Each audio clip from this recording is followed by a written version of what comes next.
Kalau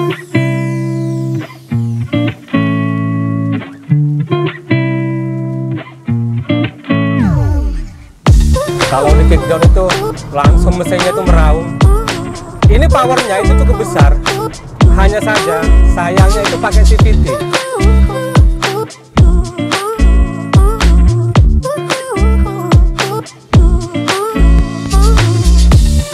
Halo Sobat Indie, ketemu lagi di channel Indie Driver, dan kali ini saya akan melakukan test drive Honda WRV atau Honda WRV. Nah, sekarang saya berada di Senayan Park dan di depan saya ini ada sejumlah mobil. Nah, kita akan lakukan test drive yang lebih proper. Kalau waktu itu hanya sebentar, yang ini lebih lama. Ini sudah ada kunci dari Honda WRV. Ada satu fitur nih yang menjadi standar Honda saat ini. Ini bisa dinyalakan dari sini. Kita tekan, nah ini dia. Ini nyala. Nah, mesinnya sudah nyala. Ini oke sekali. Sekarang kita masuk aja ya langsung ya.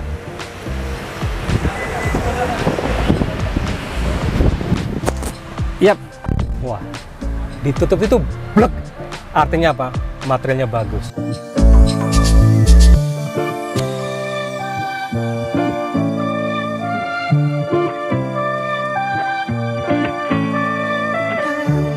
Bismillahirrahmanirrahim. Kita mulai test drive-nya.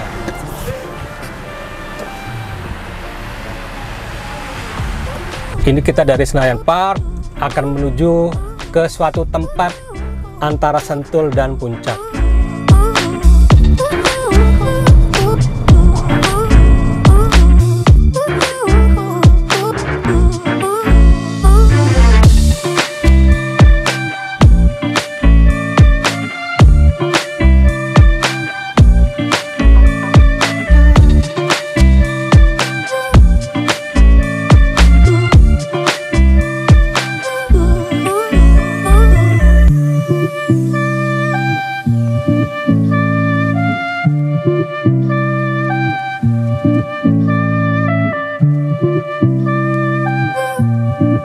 Ini baru aja jalan, udah kena macet.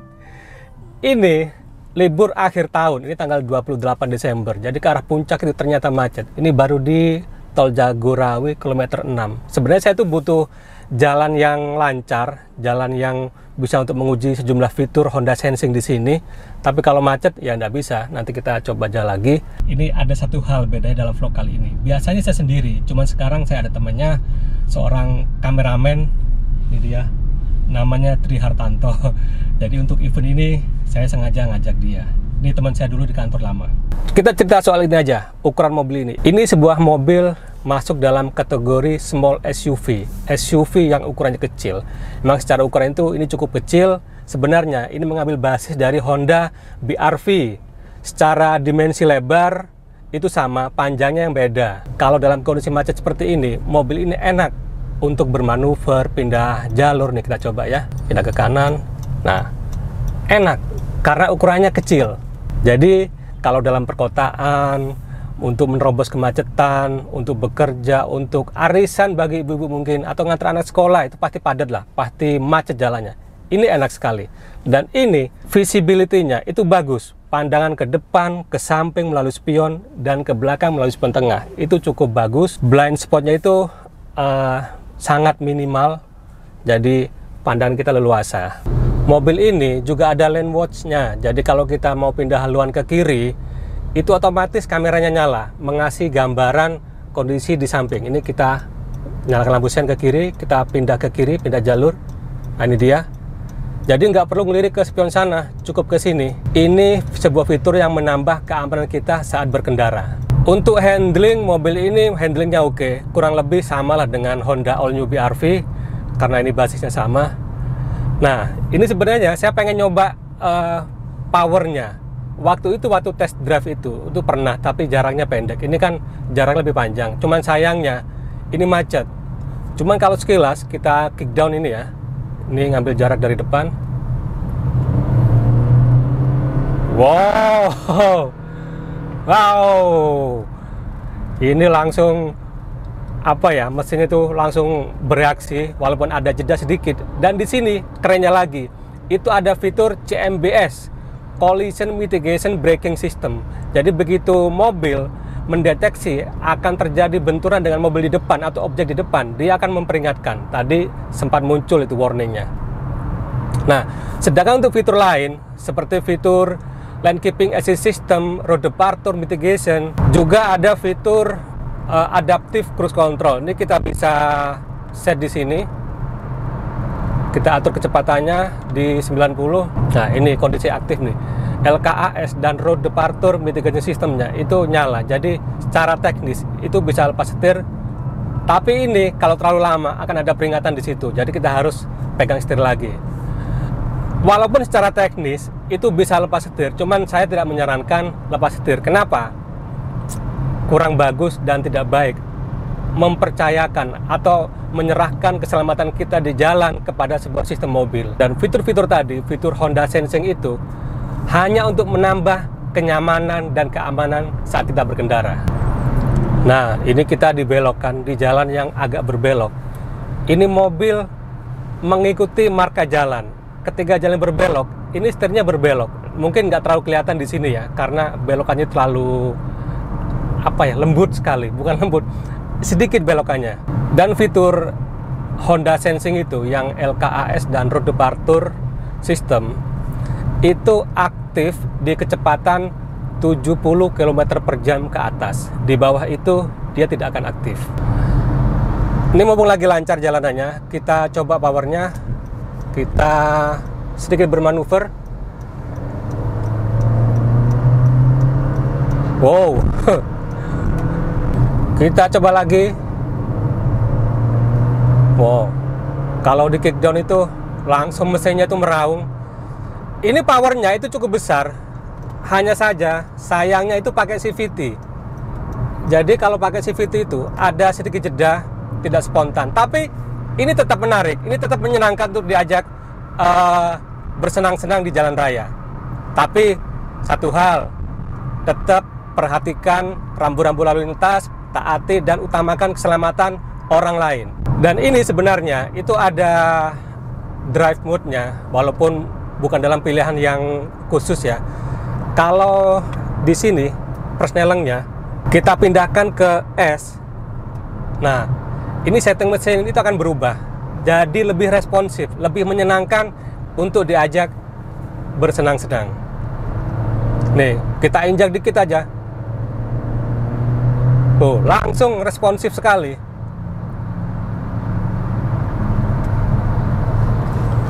Dan remnya ini, walaupun yang belakang itu masih tromol, ini cukup mumpuni untuk melakukan pengereman ketika mobil di depan kita itu melakukan pengereman juga. Sedangkan untuk kekedapan kabin, mobil ini memiliki kekedapan kabin yang cukup oke.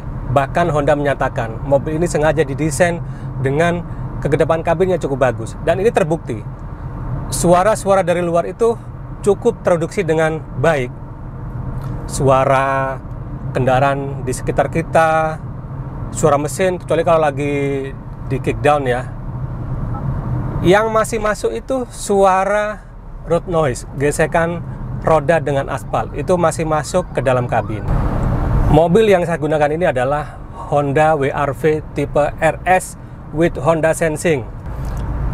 Ini untuk fuel consumption-nya, ini membuat saya takjub. Ini tadi jalannya banyak macetnya, hanya sedikit aja itu jalannya yang lancar. Di rute kombinasi tadi dari Senayan Park sampai ke kawasan Bogor di Sentul, itu rute kombinasi dapatnya di MID itu 18 km per liternya. Itu sebuah angka yang bagus dalam kondisi jalan banyak macetnya. Kalau jalanannya lancar, keluar kota di dalam tol yang lancar, pasti lebih bagus lagi. Dan konsumsi BBM yang sangat irit ini sangat cocok dalam kondisi seperti ini ketika harga BBM itu lagi tinggi-tingginya. Jadi kita nggak terlalu sering mampir ke SPBU.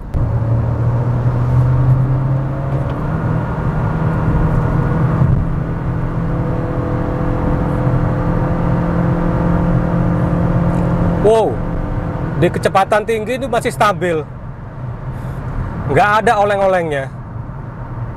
Ini mobil emang oke sekali untuk kestabilan.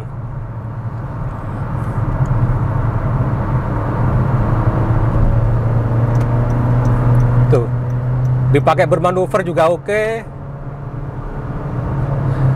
Nah, plus lagi ini ditambah oleh road departure tadi. Jadi ketika kita berbelok, tentunya nyalain sen dulu ya. Begitu masuk ke jalurnya di antara dua marka jalan ini langsung akan ada sedikit peringatan dan mobil langsung berada di posisi tengah. Ini bagus untuk keselamatan.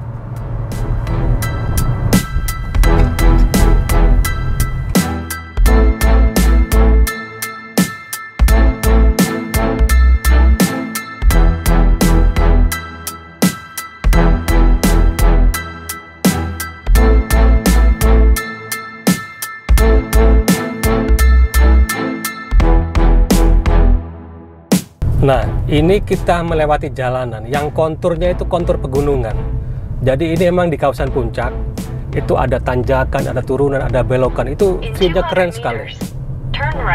Oke, Mbak. Nah, ini untuk melewati tanjakan, ini sangat mumpuni. Powernya itu lebih dari cukup. Dan untuk suspensi, itu cukup oke. Suspensinya itu keras, tapi nggak keras-keras banget. Sehingga ketika kita melibas jalanan yang rusak, yang nggak rata, berlobang, itu oke sekali, mobil masih stabil.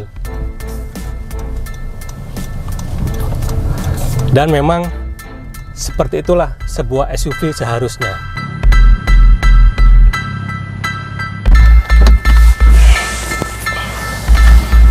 Nah, itu tadi Sobat Indi perjalanan saya melakukan test drive Honda WR-V atau WR-V, menempuh perjalanan sekitar 58 km dari Senayan Park ke kawasan Sentul. Dan ini sebuah mobil yang oke. Kalau dari model itu kelihatan lah ya, semua orang pasti setuju. Saya lebih ganteng dibanding dia. Oke, ini pasti semua setuju bahwa ini adalah sebuah model yang oke. Sedangkan untuk fitur-fiturnya, itu keren sekali. Honda Sensing-nya itu sangat bermanfaat, jadi secara keamanan lebih meningkat dibandingkan dengan mobil biasa. Karena ini mau hujan, udah gerimis. Demikian saja vlog kali ini, terima kasih sudah menonton. Bagi Anda yang belum subscribe, ayo subscribe dulu agar channel ini makin berkembang, menghasilkan vlog yang berkualitas dan tetap independen. Terima kasih sudah menonton, sampai ketemu di video lainnya.